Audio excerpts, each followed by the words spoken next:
Good evening, folks. Welcome back to Celtic Fans TV. It's time for live full-time reaction to Sarajevo 0, Celtic 1. We've made it to the Europa League group stages. I'm joined tonight by Chris and Callum to go over the game. This is a live format. You can ask your questions in the live chat box below. Super chats are activated as well. So if you want to ask any of them, you know how they work at the bottom of the chat. Let us know who you want in the group stages and we'll come to that after we've discussed the game. Chris, very, very like the game against Riga last week. A carbon copy in many ways. They defended deep, Sarajevo. We didn't have too many chances, but we got a narrow win in the end. Yeah, definitely deja vu from last week's performance against Riga. I did think we played slightly better today in different areas of the pitch. I thought we were very compact at the back. Sarajevo didn't really cause us any problems. And I'm sure we'll come to it, but I thought that was the most presence that Barkas has shown in our own 18-yard box since he joined the club. I really liked how he attacked the ball at corners and set pieces. And, obviously a win is a win, I think, in this scenario. I think we all are grateful that we're through to the group stages of the Europa League.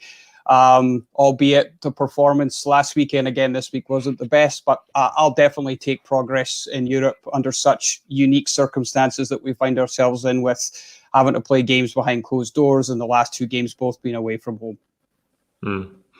Callum, it wasn't vintage. It's not a game we'll talk about in years to come, but as Chris says, it's over the line and we've got the tough, sort of awkward, if you like, one leg qualifiers out the way, and we can look forward to some group stage football. Aye, the main thing was always to get into the group stages. That's been ticked. It's just the style and the way that we've got there, I think, surprised everybody. Start of the season, we didn't really start too well, and that's continued on. But as you say, it's always a good sign of a team that can win when they're not playing well. So that's the bonus, and the plus for us. The negatives are, as you say, it wasn't vintage. It was sore on the eyes at times. It makes two teams to make a game, so I understand that you can't just completely blame Celtic. But as a Celtic fan, I expect Celtic to be on the forefront, really pressure them. And I don't feel as if we really had that in the first half. We didn't test the goalkeeper too many times in the first half. We had all of the ball, but we just didn't make too much of it. But second half, eventually they started getting further and further and deeper. And it was always coming the goal. So that is the main thing, that we got through and now onto the groups. Yeah, Chris, we had 65-66% possession in that first half, only one shot on target. It was El Younoussi's volley, I think, after Edouard's touching the edge of the box. We just kept the ball, but without any real penetration, without any real cutting edge, which we've seen a few times already this season when teams are defending deep like that. Yeah, absolutely. And I think our lack of penetration came tonight simply because they were keenly tuned into what Frimpong was going to do every time he got the ball, right? So our predictability that I talked about before, where sides will just let us move the ball out to the right because they know that Taylor's not really going to beat a man over on the other side. Although I did think Taylor was a lot better tonight, to be fair to him. But Frimpong wasn't maybe quite as dominant, but I still love his, every time he gets the ball, he does want to try and either come inside, play a quick 1-2, or try to beat a man. He did in the second half start to cut them open a little bit more. But yeah, it's just definitely a continued pattern. Unless a team is willing to actually come and play against us, this season in particular, we have really struggled to break teams down. And that's something that we're going to have to improve upon as the Premier season goes by, because teams are going to come and do that. That's even when we go to away games. Teams are going to sit in and try to frustrate us because they're going to see that has worked quite a few times so far this year. Yeah, Callum, we definitely upped the tempo straight after half time. I thought that's probably our best spell of the game, that 15-20 minutes after half time, where Sarajevo were just clearing the ball and we were bringing it straight back. We did eventually get the goal. We got a bit of luck though. Ryan Christie, I think we work it well on the edge of the box. Ryan Christie hits the shot and the goalkeeper spills it at Edouard's feet. And if Edouard's been needing a goal, he'll never score an easier one. It's just a typical poacher's goal. Just in the right place at the right time, just to snatch it up. Because I didn't think Edouard looked great today. There was a lot of times where if it never came to his feet, he just shrugged his shoulders and looked away the opposite way. I don't know what's happening. With obviously the transfer deadline coming up, with the window shutting, so I'm not too sure on what's happening to Edouard now. But he was there in the right time, and thankfully we got that goal, because as you can see, Sarajevo were getting deeper and deeper, and you think sometimes that it's not going to happen for you, and all it takes is one counter attack, and that's it. And then all of a sudden it makes it even 10 times harder to break a team down that's got a 1-goal lead against you. So we kept driving away. I thought, got to give a mention to Frimpong, as Chris says, he was superb in the second half. I thought he really took responsibility for a young lad. He took responsibility, he kept wanting the ball, he never shrugged away for anything. He kept going. How many times did he get fouled? And not once did a player get booked against him. The referee just let it keep getting fouling. So special mention to Frimpong, he was fantastic today, and as I said, it's glad just to get through. Yeah, that's 3 matches in a row now where Frimpong's been the standout, and he is taking responsibility for such a young player, playing in the right wing back area, but he's only playing, you would think, because James Forrest is injured. Last week he didn't start the game, James Forrest started it, and you go 3 games forward and he looks like he should never be out of the team. Chris, how important is he for us? And is it worrying that he's so important for us, being such a young player playing in that position? It's not worrying to the extent that, look, James Forrest didn't become a bad footballer overnight. So if something was to happen to Frimpong, I still do believe that Forrest offers a lot to us, but he's become integral to our ability to break teams who sit in behind. Definitely. He's definitely become integral to that part of our game.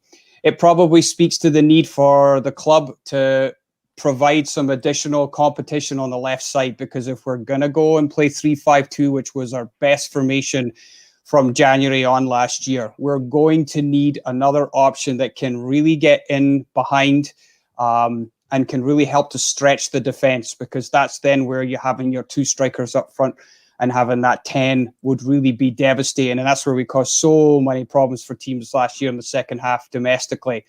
It'll be interesting to see if that does transpire over the next few days before the window closes. But Frimpong, I cannot argue, he has been our best player in the last 3 games. And the only reason we're probably through these 2 Europe ties is because he was outstanding when he came off the bench last week. And then again today in the second half, he really was the standout player. Yeah, I agree. Callum, we've talked a lot about the defence in recent weeks. That's 3 clean sheets in a row. I know that these past 2 Thursday games we've not really been tested very much, but what did you make of the defence tonight? Barkas as well. How do you think they looked tonight? They weren't. The striker up top was he not like 34, 35 years of age? I mean, he didn't have a pair of legs on him. But slugging crutches, wasn't he? He couldn't run at all, let's be serious. So you could have put Barkas where Duffy was and he still wouldn't have scored.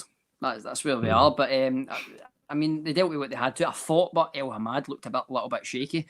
I think it was Tartar get out on him, and every time he ran at him, El Hamad just couldn't. Oh, was that one just after he came on? That one just after he came on, where he squared El Ahmed up and he had his hands behind his back and get by him so easily. It's just that has to get improved on massively.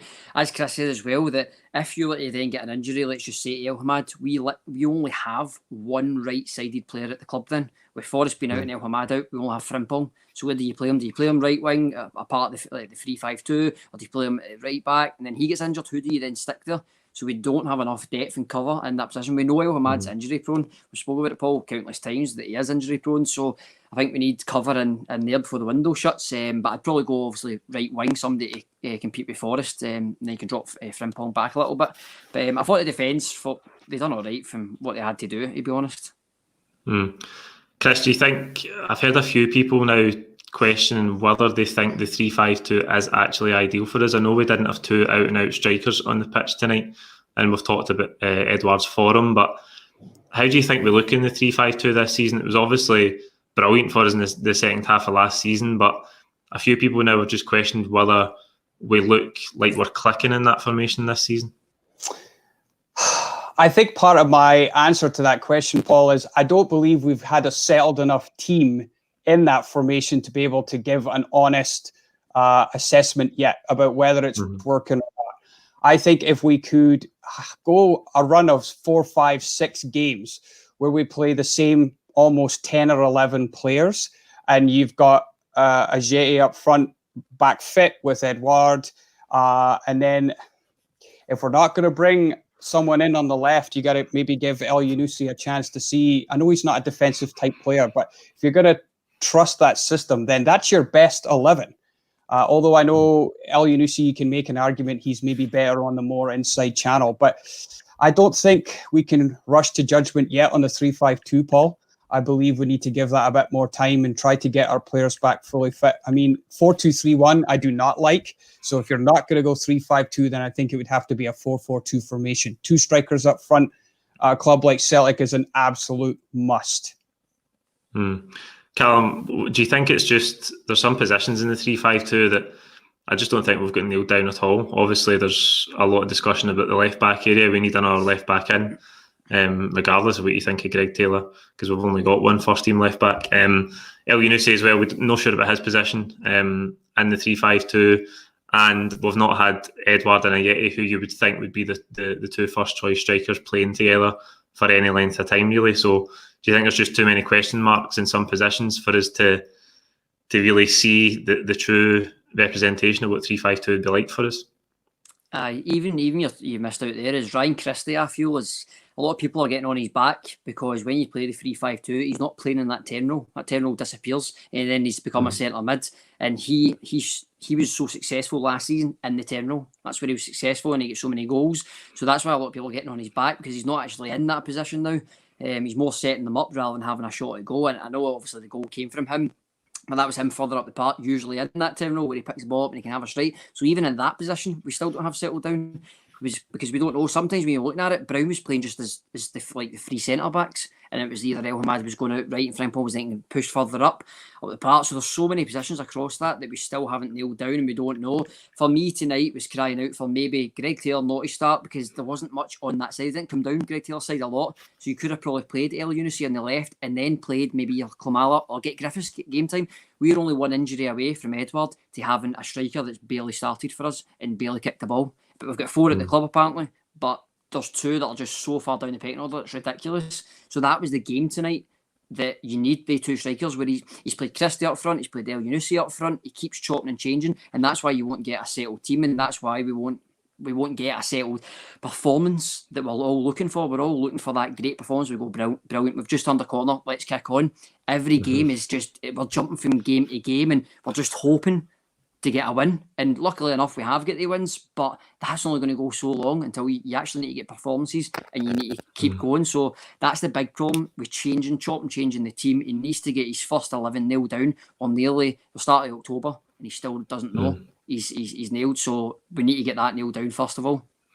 Aye, Chris, there's no doubt we've looked flat at times. There's no doubt we've looked flat at times in recent weeks. What I want to get an opinion for you both on is, how much do you think the lack of fans impacts the intensity of Celtic's play? It's not something we've really talked about at any length so far this season. We've just taken it for what it is. But I think particularly in these 2 qualifiers, this week and last week, I just think the lack of crowd there and the flatness in the team is just so stark. Yeah, I'm not going to say that it's not a factor, but let's be honest, guys, we cannot use it as an excuse because everybody is in the same boat. But I do agree it's probably a factor. I mean, wherever Celtic go, they go with an incredible support. That's why we're the best fans in the world, one of the best football clubs in the world, period. So like in a game like maybe tonight where you get to half time and you're not really generated a whole bunch of chances offensively, maybe the fans can pick you up in that kind of first 15 to 20 minutes, and we travel in our thousands. And I truly believe it was a factor why we were still in the game against Lazio. We played great against Lazio last year, but there's just an example. Going into that last 10 minutes, you can hear the fans singing down at that end, and then we find a way to squeak out the win there. I've never been done before. Celtic never won away in Italy before, ever. So, of course, the fans are a factor. But the reality is, with the way COVID is kind of surging back in the world as a second wave, I don't think we're going to see fans at all this season. And that's my hot take. Aye, Callum, that would be, you don't even want to bear the thought of that in this season of all seasons. But How much do you think, obviously, it's not an excuse, and it doesn't excuse the flatness in the performances, but how much of a factor do you think it's been so far? It's massive. And Chris says, he covers it, everybody's in the same boat. That's, to an extent, that's true, but not everybody has 60,000 fans in their stadium at every home game. Just last year, Hamilton, it was 1-1. They scored in the 90th minute. If there was no fans in that, let's be honest, that was finishing 1 each that game. Celtic were just been on their feet, but the fans just kept rolling them on, and even some people were going off their nut and leaving the stadium and shouting. But that just gets you that extra 10%. It puts that into the players, so you can clearly see games like that. That's when you need fans to really get behind the team and push the team on. Well, right now you're seeing that I feel as if there's no pressure. So sometimes they can be more relaxed, but then if you're more relaxed, you become a little bit more lazy, and then that's when the performance just isn't getting up to what level we know that they can get to. That's what they're striving to. I don't think as well that Neil Lennon's, I think he misses the fans as well. I think you can see it in him. I think he likes getting up and celebrating a goal with the fans. Like the Old Firm game when he runs down the touchline and stuff like that. Like, I think he misses it big time. So I think that's getting sent through to the players as well. I think they're struggling at times as well. And I think the whole club's just struggling right now as it is. So I don't know how you get out it, because as Chris says, it's probably going to go on at least till next December, January. That's minimum. So I don't know how they get out it, but they need to get into a rhythm and just keep turning out games, and hopefully we can keep getting wins. Back to tonight and looking ahead to the draw tomorrow. We are in the group stages. How do you feel about the group stages this year, Chris? And of the teams who are confirmed already, is there any that stand out to you? Any that you would like? Well, I don't want to steal Callum's thunder, but you mentioned it before we come on air. We could potentially, if we finish in pot 2, although there is a slight outside chance I'm seeing in the comments there in the super chat that if AK Athens score another goal, we could end up in pot 1. But let's just say we end up in pot 2, there's a chance we could get Leicester City. That would be a spicy meatball of a tie, that one. I'd love to take a crack at Brendan Rodgers and Leicester City.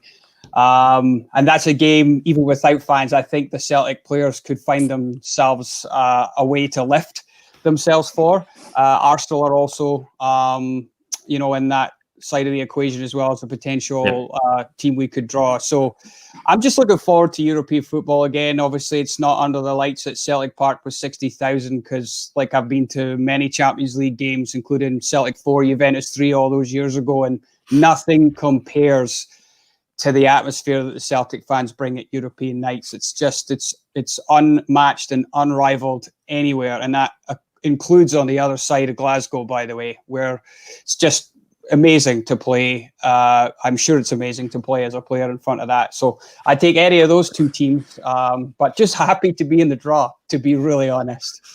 You're talking about a perfect thistle. Absolutely, it's important for us European footballers. There's no getting away for that, Callum. I'd be raging if we get Leicester, because a full Celtic Park against Leicester, yes please. Oh, aye, 100%. But that part of me that worries me, like if you get an Arsenal, because there's so many times where we're just under par, but as you say, it's like the crowd just rolls the team on. Somehow you walk at stadiums, you think, mate, how did we just win that game? Sometimes you're just shocked. So I don't know how it would go if you got a top team across Europe and it was an empty stadium, because you might get outclassed. But that's what you want. You want top teams. I seen the Champions League draw today. I nearly cried when I seen who Ferencváros got. Like say Juve and Barca. It's criminal. That a team like that's already, even Midtjylland's there. That's criminal. So it's hard, but I probably want the bigger the better for me, and hopefully we can get some sort. We can get into a stadium sooner rather than later for them. Chris, I'm of the opinion every season. I'm of the opinion that I'm torn between glamour ties for good away trips and a nice group that Celtic can breeze through. This season, if there's not going to be any fans, I'll take the easiest group coming. Yeah, I'm going. You took the words right out of my mouth. I was going to say I'll take the latter. I would definitely like to see us make it, to the knockout stages again and actually win our first knockout tie since 2003-2004 season. That's shocking, a club of Celtic stature. But maybe it speaks to a little bit of the kind of downturn we've had in our European performances in the knockout stages, at least, because I know we've had some unbelievable results in the group stages, beating Barcelona, and some other fantastic ties. But I would absolutely take the latter and would love to have a kind of easier route into the knockout stages and then actually try and win a round over 2 legs. Mm-hmm. Absolutely. By the way, I can see the comments coming in. We're under no illusions about how difficult a game against Leicester would be, but we'd take it on. Callum, how do you feel about group stages this season? Just to round us up, if we're not going to be at the games, do you think the Europa League? Some people criticise the Europa League at the best of times. How do you think it's going to be as a spectacle in the group stages this season? Well, it all depends on who you draw. Because obviously last year, you look at, we got Lazio, Rennes, 2 of them are in the Champions League now, and we topped that group. So it all really depends on who we draw tomorrow, whether it's a glamour tie or whether it's teams that we should really be beating and topping the group. So I'm not really too sure. It'll be a little bit more clearer tomorrow when we see the draw, and how I'll react and whether it will be exciting or whether it will just be, right, okay, it's another 6 games to get through. So I'm not too sure how that's going to work, but we just got to take it because Champions League is the level that we want to get to. But let's be honest, we're nowhere near a Champions League side. Miles away, and it's been like that for year in, year out, and it's constant. So right now we are a Europa League side. That is just where we are, and that's when we got last year. We got through to Copenhagen. We got a glamour group last year, and then we go. Actually, let's be honest, Copenhagen, if they were in our group, probably would have finished bottom.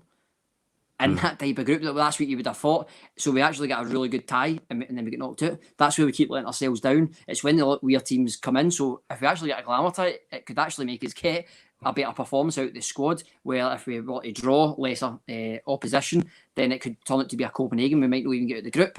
So it's very hard to call right now. But for me, I'd probably prefer a glamour tie, whether that's me in the stadium or not. It's just something for me as a fan personally to look forward to, and hopefully the team would look forward to as well. That would lift them up, having an Arsenal rather than somebody, I don't know, like a Sarajevo, that can get through, or Dundalk that can get through. Aye, and we've seen the qualifiers, Champions League qualifiers, recent seasons. You can't really write any team off as easy. Chris, to finish us off tonight, who's your man of the match? I think I have to give it to Frimpong again. To be totally honest, it would be. You can't really look past the young man. He is playing well beyond his years in terms of his level of maturity. And just another question I want to answer is, because everybody asks, I was born in Rutherglen. I moved to Canada in 2005. That's why I have a funny accent. Over to you, Callum. Thanks. Well said, mate. I'd have to go for Frimpong as well. He was by far the best player. He's the one that's got Celtic out of trouble the last couple of weeks, so it's Frimpong for me. A clean sweep, 3 matches in a row. The boys doing something right. That's it for tonight. That's all we've got time for. Like the video, comment your own thoughts below. Please don't forget to subscribe if you haven't already. We'll be back tomorrow with reaction to Celtic's Europa League group. We'll see you then. Cheers.